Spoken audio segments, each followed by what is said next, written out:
we begin today, let's arrive together.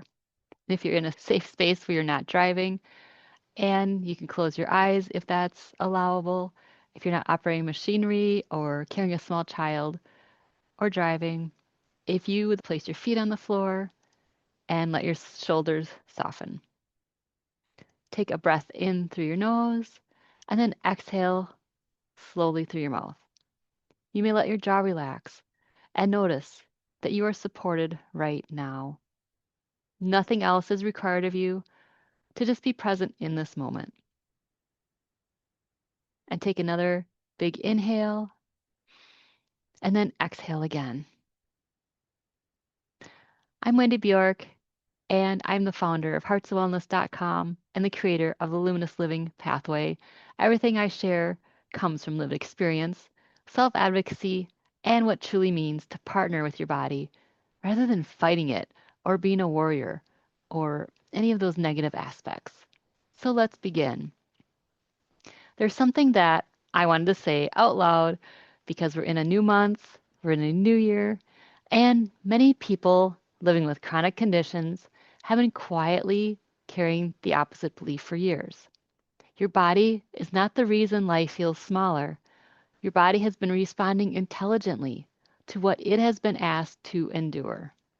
When you live with something like multiple sclerosis or a long term condition, the world teaches us to override it, to push through, to prove, to stay ahead of symptoms instead of listening beneath them. But what I've learned through decades of lived experience and guiding other women is that empowerment does not begin with control. It begins with relationship. And here is where that relationship starts.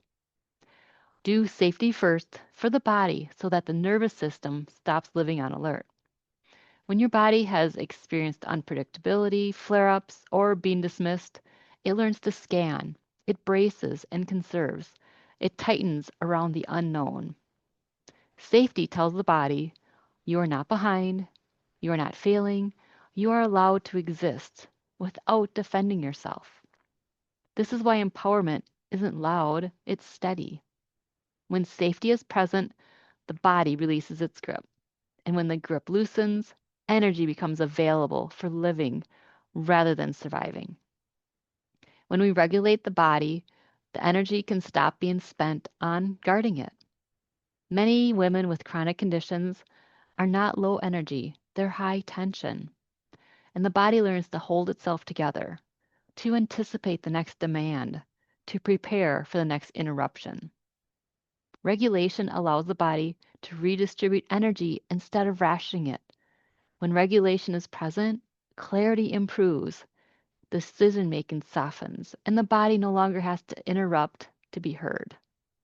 This is self advocacy at a cellular level, not explaining, not justifying, just listening and responding. Permission for the body so that it no longer has to escalate to get your attention. Symptoms are not failures, they're communicators. When permission is missing, the body raises its voice. When permission is present, the body collaborates. Permission says, I can pause before I crash. I can choose differently without guilt. I don't need to earn rest or ease. This is where empowerment becomes embodied.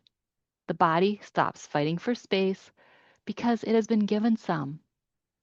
Nourishment for the body that trusts support to help it continue, and chronic conditions teach the body to expect interruption, care that comes and goes, support that feels conditional.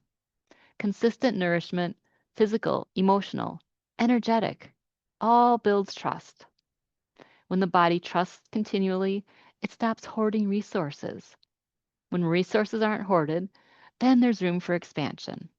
It's not about indulgence, it's about reliability.